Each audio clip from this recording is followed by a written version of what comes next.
No confidence in their leader. That's the sentiment from several college professors at a small private Kansas college.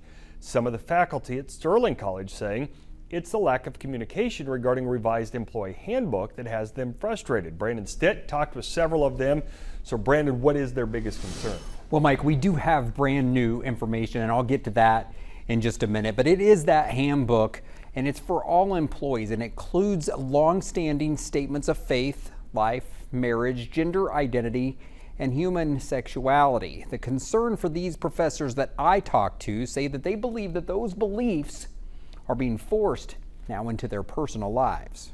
There's certainly a fear that if you don't sign that you'll be let go. It's the signing and agreeing with what's in this document, Sterling College's employee handbook. As a private Christian college, the handbook's mission is clear: to develop creative and thoughtful leaders who understand a maturing Christian faith. It includes a statement of faith and a statement of life, marriage, gender identity, and human sexuality.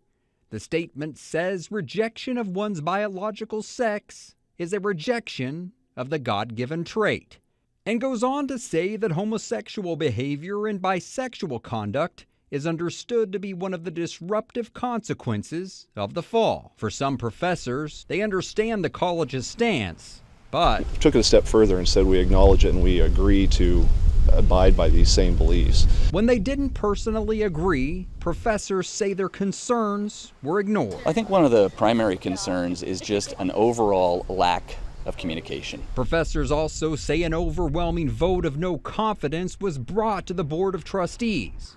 A vote they say doesn't seem to matter. We have faculty that have been told within the last day or two, when they've reached out to board members' responses have been, "We have been told not to speak to you."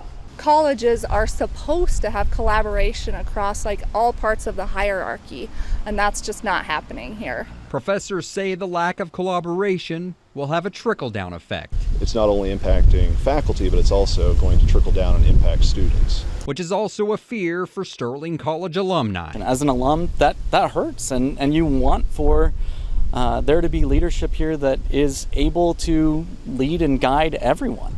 It's disappointing, and especially that the board has listened to these professors say they're not being heard and refuses to do anything about it. And just into our newsroom tonight, an email shared with employees says that they are no longer required to sign the handbook, but they must abide by the policies. The school president, Dr. Scott Rich, responded to my questions today. He says that he did hear of a vote of sorts, but was not aware of anything official. He added that the Board of Trustees has unanimously supported him. As far as resolving the ongoing issues, he says employees are always welcome to visit his office about anything.